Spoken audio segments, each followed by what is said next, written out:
हाँ सुनो। नारायण नारायण। नारायण नारायण। कर्म में निर्लिप्त रहना यानी कर्तृत्व अभिमान और फल इच्छा का त्याग, ये कर्म योग की सिद्धि है। भक्तों के चरित्र हम सबको पवित्र करने वाले हैं। दूसरों के दोष नहीं देखने चाहिए और अपने गुण नहीं देखने चाहिए। खुद में गुण देखने से स्वयं में अभिमान आ जाता है। वास्तव में जितने दिव्य गुण हैं वो परमात्मा के गुण हैं। हमारे में जो अच्छाई दिखती है वो परमात्मा की है।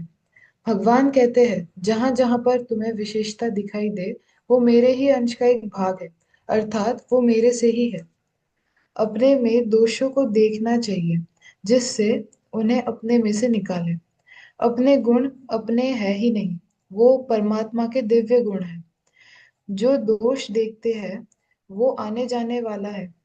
हम तो परमात्मा के चेतन अंश है, वो हम में आ भी नहीं सकते। पाप वासना कामना के कारण आती है। किसी प्रकार की कामना मनुष्य को पाप में ढकेलती है। इसलिए किसी भी प्रकार की इच्छा का त्याग करें। यदि मनुष्य कामना रहित हो जाता है तो उसमें ममता और अहंता के त्याग की सामर्थ्य आ जाती है। अपनी इच्छा को भगवान की इच्छा में मिला दो। वो जो भी हमारे साथ करते हैं वो उनका मंगल विधान ही है। नारायण नारायण नारायण नारायण। बहुत अच्छा बहुत अच्छा। जयेश भाई, आज सुबह का प्रार्थना प्रवचन आपके पास है क्या? मेरे पास तो प्रवचन लिखा हुआ आया नहीं है। जी सा नहीं आया है। अभी खाली उसका हेडिंग ही आता है। हाँ मैं 2-4 दिन पहले का ढूंढ रहा हूँ जी सा, इसमें कोई मिल जाए तो आगे। हाँ, पहले का तो मेरे पास भी मिल सकता है, आप भी देख लो। जी।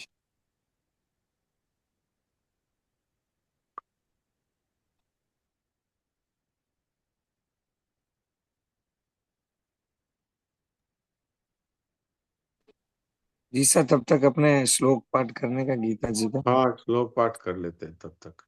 आज उन्नीस आज 19वां श्लोक होगा जी सा। 19वां है, ठीक है।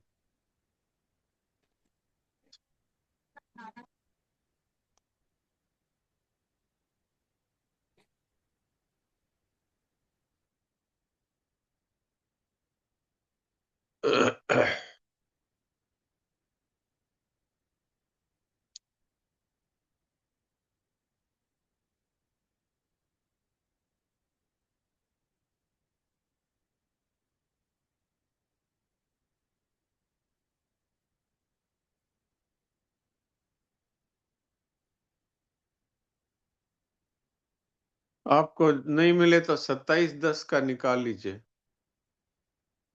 27/10/25 का। जी सर, जी चेक कर लेता हूँ। 27/10/25 का है, 27 अक्टूबर। राम राम जैसा गीता पाठ जैसा। हाँ, गीता पाठ करते हैं।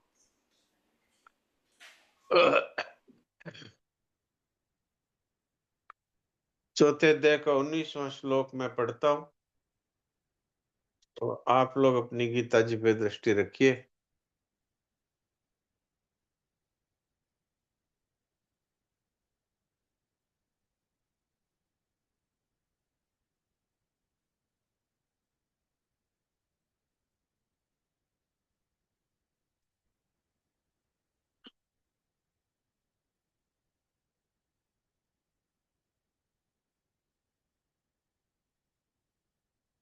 सविता जी के पास शायद है, मैं पूछता हूँ उनको।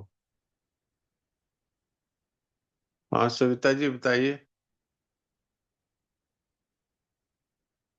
आप कुछ बोल रहे हैं क्या? अच्छा, पाठ के लिए हाथ खड़ा किया होगा, ठीक। डॉक्टर साहब। तो हाँ,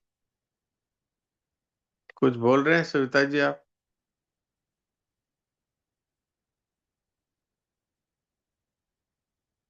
बोल रहे हैं कुछ?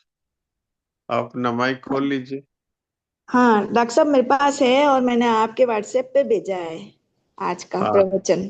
अच्छा तब ठीक है, तब मैं जयेश भाई के व्हाट्सएप पे भेज देता हूँ, वो पढ़ लेंगे। जी। जी डॉक्टर साहब, राम राम। ठीक। राम राम।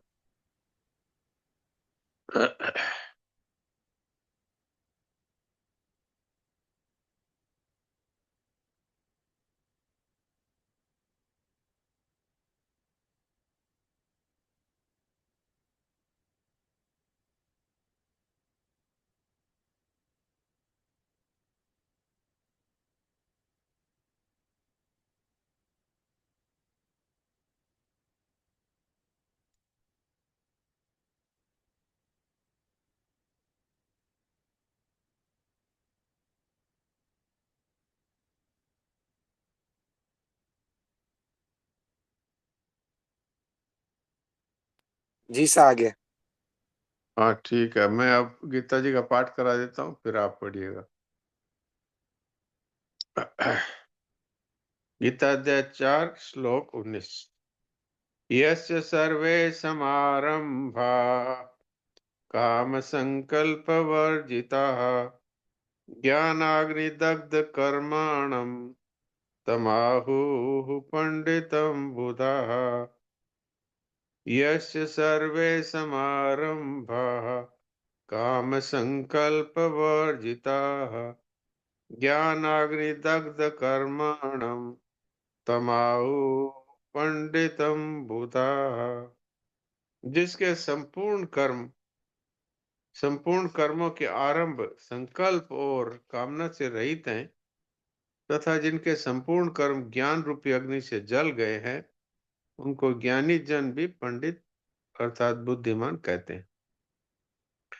इसका भाव है, जो कर्मयोगी कर्म करते हुए संकल्प और कामना से रहित निर्लिप्त रहता है और निर्लिप्त रहते हुए सब कर्म करता है, वह संपूर्ण ज्ञानियों में श्रेष्ठ है। यहाँ निर्लिप्त का अर्थ यही होता है कि कर्म करते हुए वो अपने आप को उसका कर्ता नहीं मानता और कर्मों का किसी प्रकार का फल नहीं चाहता।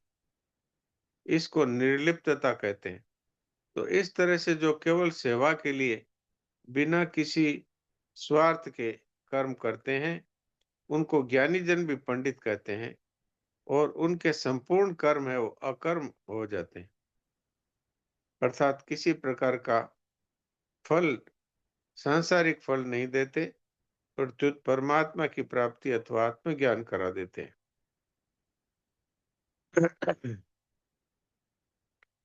अब जो पाठ करना चाहते हैं उनको हाथ खड़ा कर देंगे तो। हाँ ठीक है, ज्योति बोलो। राम प्रणाम जी सा। राम राम। यस्य सर्वे समारंभा काम संकल्प वर्जिताः ज्ञानाग्निदग्ध कर्माणं तमाहुः पंडितं बुधाः।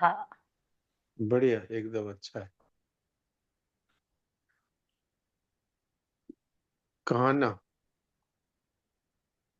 बोलो। राम राम। राम यस्य सर्वे समारंभा काम संकल्प वर्जिता ज्ञानाग्निदग्ध कर्माण तमाहुः पंडितबुधा। ज्ञानाग्नि दग्ध कर्माणम बोलो। ज्ञानाग्निदग्ध कर्माणम। ज्ञानाग्नि नहीं, ज्ञानाग्नि ज्ञानाग्नि कर्म ज्ञानाग्नि दग्ध कर्माणम ज्ञानाग्नि दग्ध कर्माणम तमाहु पंडितम बुधा। अब ठीक है। तमाहुः पंडितम बुधा। हाँ अब ठीक है, अच्छा है। तो तुम इतने दिन कहाँ थे कान्हा? हमने तो तुमको कल परसों देखा और फिर महाराज बीच जी में मेरे देखा ही इस नहीं। टाइम पे क्लासेस होती थी। अच्छा अब तो महाराज जी हो गई वो सारी पूरी। अच्छा अब नहीं होती है, चलो अच्छा है, टाइम चेंज हो गया। बहुत वो बढ़िया, टाइम चेंज हो गया। चलो अच्छा हुआ। हम तो तुम्हें देखा तो हमें याद आया कि कई महीनों से ही तुमको नहीं देखा। अच्छा हुआ, महाराज जी। अच्छा अब महाराज तुम जुड़ा जी। करो। हाँ जी महाराज जी।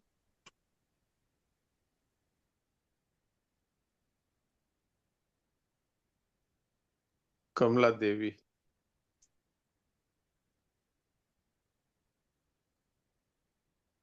हाँ बोलो। यस्य सर्वे समारम्भाः कामसङ्कल्पवर्जिता ज्ञानाग्निदग्ध कर्माणं तमाहुः पंडितं बुधा। बहुत अच्छा, बहुत अच्छा। महाराज जी। हाँ जी। हेलो। हाँ राम राम। बोलो। मेरे को, राम मैं राम। कमला देवी तापड़िया की तरफ से बोल रही हूँ। एक जन अच्छा को और ज्वाइन करना है, ऐड करना है सत्संग में, तो कैसे होगा वो? मेरे व्हाट्सएप नंबर आप नोट कर लीजिए, उस पे आप उनका नाम और फोन नंबर भेज दीजिए। आपके पास पेन आपका कागज नंबर हो तो तो? पेन कागज है आपके पास? हाँ हाँ 810 810 79 79 09 09 764। 764। Thank you. हाँ हाँ, इस नंबर पे आप उनका नाम और फोन नंबर साथ में लिख दीजिए। प्लीज इनको कृपया सत्संग ग्रुप में ऐड कर लीजिए। ठीक है? ठीक है ठीक है। हाँ, राम राम। राम राम।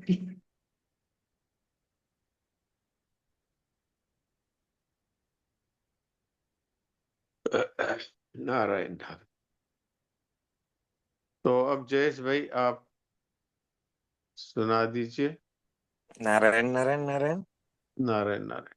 परम श्रद्धेय स्वामी जी श्री रामसुखदास जी महाराज का प्रवचन 3/10/1993 प्रातः 5:18 बजे बड़ा राम द्वारा सूरसागर जोधपुर में हुआ था। शीघ्र जी भगवत प्राप्ति कराने के वाली एक बात बताई जाती है। प्राय सभी लोग मानते हैं कि हम जी रहे हैं, लेकिन यह बात सत्य नहीं है। हम जी नहीं रहे हैं, बल्कि प्रतिक्षण मर रहे हैं। यह सत्य है। असत्य के द्वारा सत्य की प्राप्ति नहीं होती है। असत्य के त्याग से सत्य की प्राप्ति होती है। जैसे किसी बालक की उम्र 100 वर्ष थी, अब वह 5 वर्ष का हो गया, तो उसकी उम्र 95 वर्ष ही रही।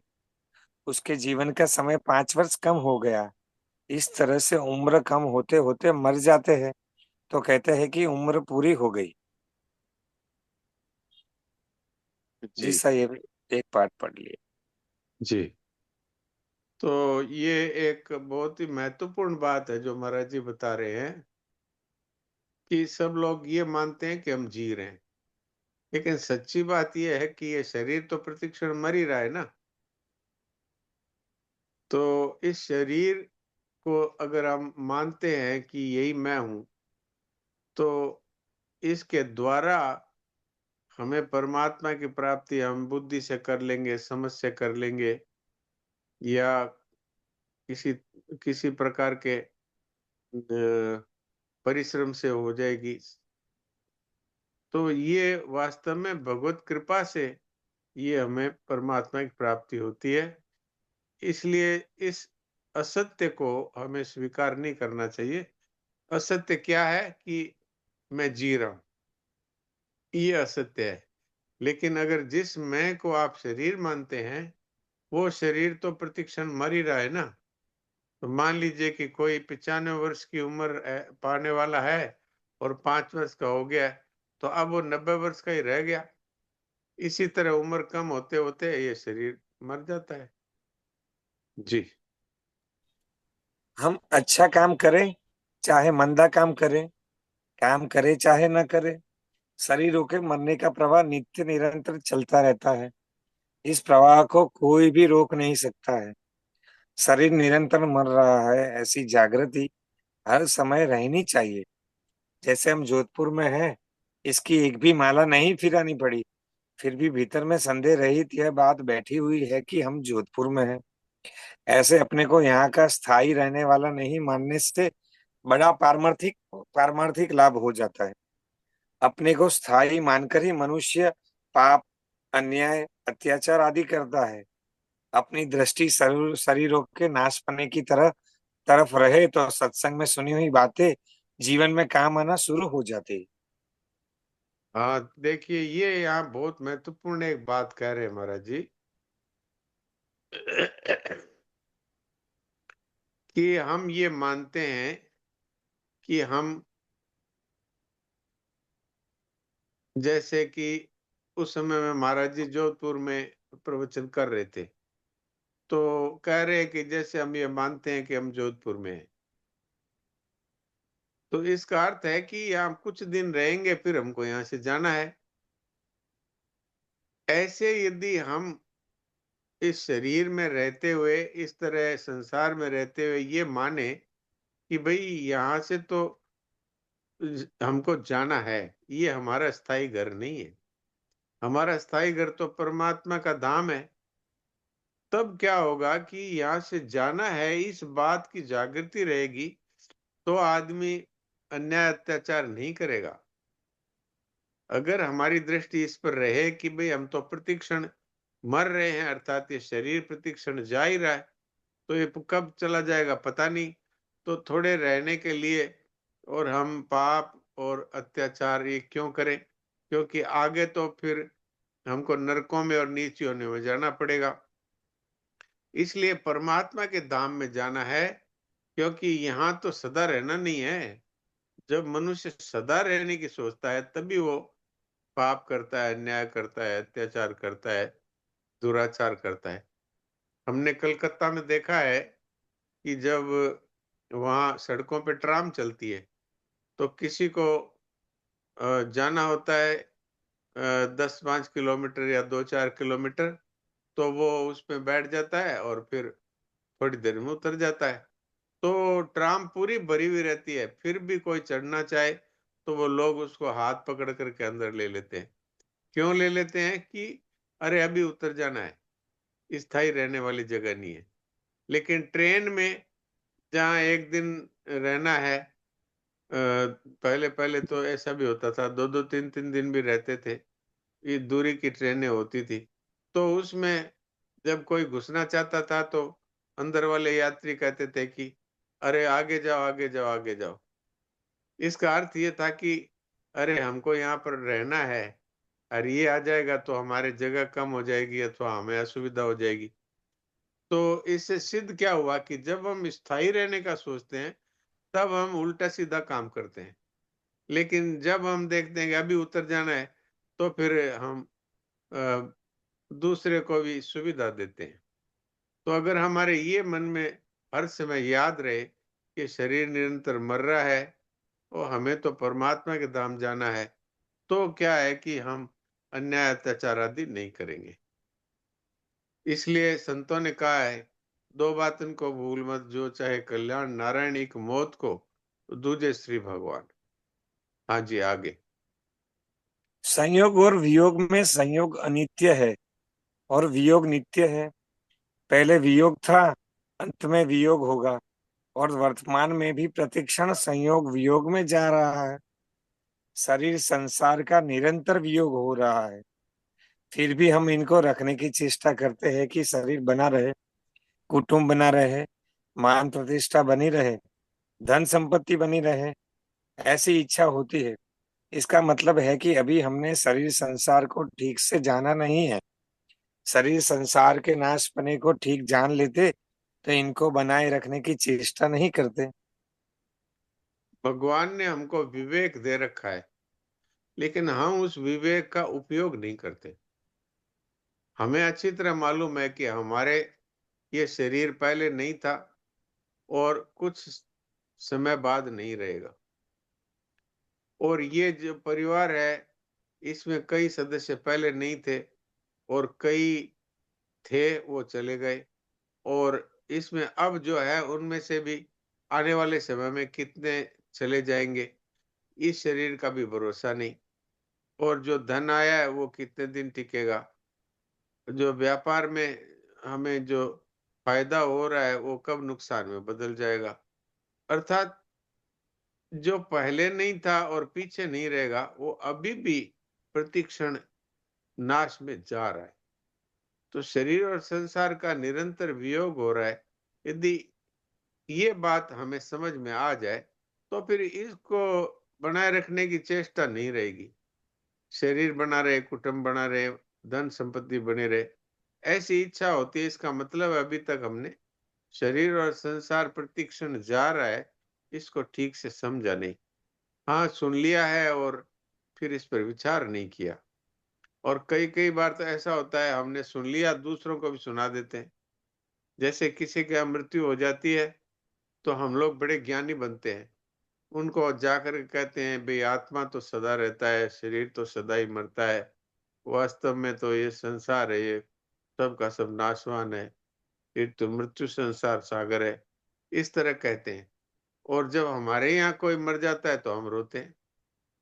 तो इससे सिद्ध क्या हुआ कि हमने ये बातें सीख ली पर इनको अपने जीवन में हमने स्वीकार नहीं किया। अगर जीवन में स्वीकार कर लेते तो हमारे न तो इनके बने रहने की इच्छा होती, इनको बनाए रखें इनकी इच्छा भी नहीं होती, और ये और मिल जाए इसकी भी इच्छा भी नहीं होती।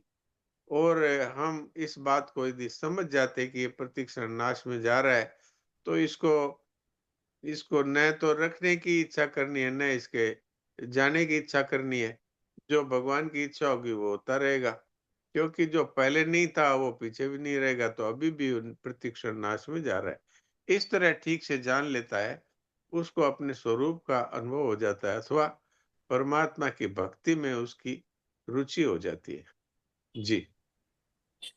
शरीर की क्षणभंगुरता समझ में आ जाए तो ऐसे उपाय में लगेंगे जिससे शरीर संसार से वियोग करके परमात्मा के साथ नित्य योग का अनुभव हो जाए। एक मार्मिक बात है कि वियोग का अनुभव वियुक्त होने वाले को नहीं होता है, रहने वाले को होता है। जिसे जाने वालों का अनुभव हो रहा है वह नित्य है, अविनाशी है, सदा रहने वाला है। सत्संग की बातें केवल कहने सुनने की नहीं है, ये बातें अपने जीवन में उतर जाए, ऐसी सावधानी रहने पर ही वास्तविक लाभ होता है। ऐसा उद्धार का मौका इस मनुष्य शरीर में ही है। परमात्मा के साथ हमारा नित्य योग है। इस नित्य योग का अनुभव करने में ही मनुष्य जीवन की सार्थकता है। तुलसी सोई नर चतुर है, राम भजन लवलीन, पर धन पर मन हरन को, वेश्या भी परवीन। नारायण नारायण नारायण नारायण। देखिए, ये बात यहाँ पर महाराज जी कह रहे हैं कि वास्तव में हमारा परमात्मा के साथ हमेशा ही नित्य योग, अर्थात हम परमात्मा में रहते हैं और परमात्मा हम में रहते हैं। लेकिन इसका हमें अनुभव क्यों नहीं होता है? इसलिए अनुभव नहीं होता है कि जो मिलने और बिछड़ने वाले हैं, उनको ही हमने अपना माना, अर्थात उनकी ममता की, और उनकी ही कामना रखते हैं। ये धन और मिल जाए, ये मान बढ़ाई हो जाए। इस तरह से ये जो नष्ट होने वाला संसार है, इसी की इच्छा रखते हैं। जबकि सच्ची बात, ये इच्छा रखने से ये मिलता भी नहीं, और इच्छा रखने से ये टिकता भी नहीं। अगर हम इस बात को ठीक ठीक अनुभव करें, यानी खाली सुन लिया और लोगों को बता दिया, तो इससे कोई लाभ नहीं है। महाराज जी ये कहते हैं, सत्संग की बातें केवल कहने सुनने की नहीं है, इनको अपने जीवन में उतारना है। और ये जीवन में कब उतरेगी? जब हम इस बात को समझ लेंगे कि भाई ये शरीर और संसार क्षण भंगुर है, अर्थात प्रति क्षण नाश हो रहा है। अगर शरीर और संसार से हम ममता का त्याग कर दें, इसकी कामना का त्याग कर दें, अर्थात इससे संबंध विच्छेद कर ले, तो परमात्मा के साथ हमारा नित्य योग है, इस काम को अनुभव हो जाएगा। महाराज जी कहते हैं, तुलसी सोई नर चतुर है, जो राम भजन लवलीन। इसमें समझदार मनुष्य कौन है? क्योंकि इस मनुष्य शरीर में ऐसा उद्धार का मौका है। फिर कुत्ता गधा घोड़ा ये मच्छर कॉकरोच बनने पर क्या हम परमात्मा की प्राप्ति कर सकेंगे? इसलिए मनुष्य जीवन अभी मिला हुआ है, और ये इतना अनिश्चित है कि कब ये शरीर चला जाए। इसलिए जल्दी से जल्दी इस बात को अनुभव करना चाहिए कि शरीर और संसार प्रतिक्षण मौत के मुंह में जा रहा है, और इसको जानने वाला कौन है? वो सदा रहता है। अर्थात जो बिछड़ने वाला है, इसको जानने वाला है, वो सदा रहने वाला है। तभी तो जान सकता है। जैसे एक व्यक्ति खड़ा है, वो ही बता सकता है कि इतने लोग चले गए। इसी तरह से हमको पता है ये शरीर पहले बचपन में कैसा था, फिर जवानी में कैसा हुआ, बुढ़ापे में ये कैसा हो गया। अर्थात प्रति क्षण ये जा रहा है। लेकिन कोई हमसे कहे तुम दूसरे हो, तो हम मानने को तैयार नहीं, मैं वही हूँ जो बचपन में था। इससे सिद्ध होता है सब कुछ बदल गया, मैं नहीं बदला। तो जो बदलने वाले को जानता है वो सदा रहने वाला होता है, वो बदलने वाला नहीं होता। तो हम सदा रहने वाले हैं, परमात्मा भी सदा रहने वाले हैं। इसलिए उनका और हमारा नित्य योग है। शरीर और संसार सदा ही बदलने वाला है, इसलिए शरीर और संसार एक है, और हम और परमात्मा एक है। इस बात का हमें अनुभव करना चाहिए। ये बात मूल रूप से स्वामी जी महाराज यह समझा रहे हैं। अब इसमें किसी को किसी तरह का प्रश्न हो तो वो प्रश्न कर सकते हैं।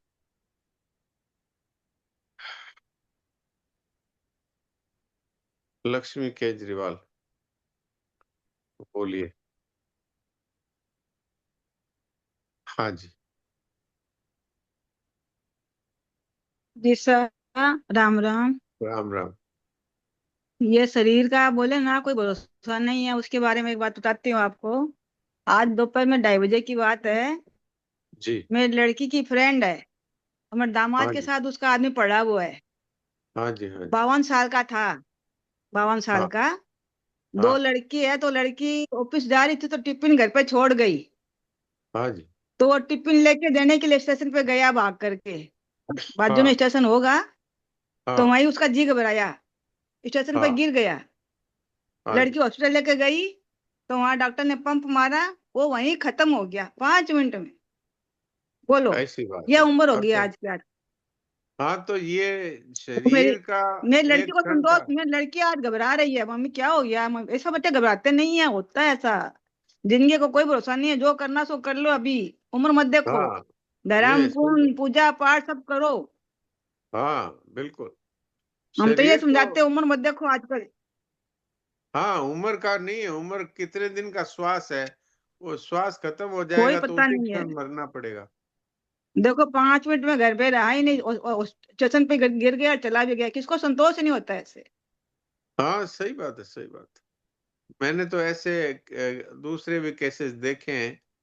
और हमारा तो ये चिकित्सा व्यवसाय ऐसा है कि इसमें इस तरह के केसेस हमारे को देखने को मिलते हैं। तो इसलिए हम सभी को खूब सावधान होना चाहिए इस विषय में कि भाई किस तरह से ये शरीर मृत्यु में जा रहा है प्रति क्षण। सीता देवी क्या कहती हैं, बोलिए।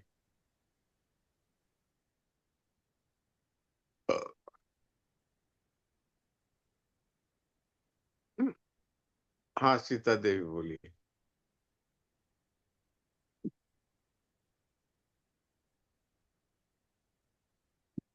राधे राधे, प्रणाम। राधे राधे, बोलिए। नहीं, जैसे आप बताते ना, गीता जी में एक श्लोक से भी उद्धार होता है। एक श्लोक मतलब मैं समझती नहीं हूँ, पढ़ती तो हूँ गीता जी। 18 श्लोक, एक श्लोक कितना में आता है वो मेरे को पता नहीं चलता है। ये एक श्लोक 2 लाइनों का होता है बस। 2 लाइन का क्या है? हाँ, जैसे हम ये श्लोक बोलते हैं ना, हाँ हाँ। ये जैसे ये श्लोक बोलते हैं, अजो पिछन अव्यात्मा भूतानाम ईश्वरो पिछन प्रकृतिम स्वामिधिष्ठाय संभवाम्यात्म माया। ये 2 लाइन हुई। ये 2 लाइन का एक श्लोक है। अच्छा, वही मैं श्लोक की संख्या पढ़ती। श्लोक की संख्या दी हुई रहती है ना। ये पहला श्लोक है, दूसरा है, ये तीसरा है, चौथा है। तो मतलब दो दो हिंदी, लाइन के श्लोक होते हैं। मतलब कोई हिंदी कोई में श्लोक पढ़ते। 4 लाइन का भी होता है। अच्छा, तो मतलब वो हिंदी। संख्या दी हुई रहती है। जो एक पहला श्लोक है उसकी 2 लाइन है, तो उसके अच्छा। बाद दूसरा श्लोक आएगा, उसकी 2 लाइन है। तो वो 2 2 लाइन के श्लोक है। कोई हाँ कोई श्लोक है वो 4 लाइन के भी होते हैं। तो उनमें हाँ संख्या देख लो कि भाई 4 लाइन के बाद में दूसरा श्लोक आया है, उसकी संख्या बदल गई है। मान लो ऊपर 4 लाइनों का श्लोक है, वो श्लोक संख्या 30 है। और फिर नीचे 2 लाइन का श्लोक है, वो 31 है। तो ऊपर वाला 4 लाइन का भी श्लोक बोला जाएगा और नीचे वाला 2 लाइन का भी श्लोक बोला जाएगा। तो मतलब श्लोक का हिंदी। अर्थ है, वो जो संख्या है, एक एक संख्या है, वो एक एक श्लोक है। अच्छा, मैं हिंदी में पढ़ती हूँ तो इसमें समझ नहीं आया भाई कितना में एक श्लोक होता है। हाँ, वो आप संस्कृत वाले ऊपर श्लोक है वो देख लो। और अच्छा। हिंदी में पढ़ते हो तो भी नीचे श्लोक संख्या लिखी रहती है। तो वो अच्छा श्लोक एक पूरा हो गया, तब वो आगे दूसरा श्लोक शुरू होगा, उसका अर्थ शुरू होगा। अच्छा अच्छा। ठीक है। हाँ, और महाराज जी, मेरे रविवार वाली आपने मेरे को भेजी थी लिंक, वो डिलीट हो गई। अच्छा, रविवार वाली लिंक है तो वो मैं आपके व्हाट्सएप पे भेज देता हूँ। तो हर रविवार को वही लिंक रहती है। तो अच्छा। आप उसमें से लिंक को कर सकते हैं। और ओके। कभी कभी भेजने में देरी हो जाती है लिंक। तो वो नहीं एक ही लिंक हर बार में के लिए है। नहीं, आप भेजे थे फिर कैसे डिलीट हो गई मेरे को पता नहीं चला, भगवान। सत्संग ग्रुप में जी साहब अपने सत्संग के पहले डालते ही है, इनको भी बताया था मैंने, वैसे मेरे पे पूछा मैंने। हर बार सत्संग ग्रुप में रोजाना डालते हैं वो लिंक। आए भाई बताया मेरे को, पर मेरे समझ नहीं आई। अच्छा कोई बात नहीं, दोबारा भेज देंगे आपको। जयेश भाई, इनके नंबर आपके पास हो तो आप भेज जी देना, सर, नहीं जी है? सर डाल देता हूँ मैं। हाँ हम यस भाई ठीक, भेजे थे पर मेरे समझ नहीं आई। कोई बात नहीं, कोई बात नहीं। अर्चना जी क्या पूछ रही थी? राम राम राधे। राम राम, अर्चना जी बोलिए। राम राम जी साहब, बस यही बता रही थी अभी जब बात चल रही थी कि भाई उम्र का कोई भरोसा नहीं है। अभी ब्लास्ट हो गया है यहाँ मेट्रो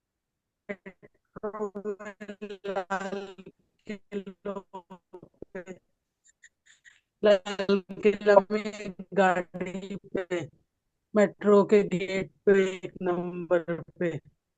तो उसमें 8-9 जने तो चले गए और इसको वैसे वैसे ही देख रहे हैं, अभी इंक्वायरी हो रही है।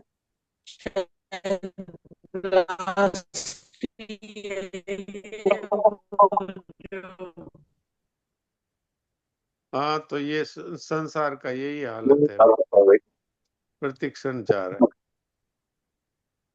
प्रीति, अभी तो आज टाइम हो रहा है, फिर भी आप बोलिए प्रश्न, तो फिर कल इस पे बात कर सकते हैं। डॉक्टर साहब प्रणाम।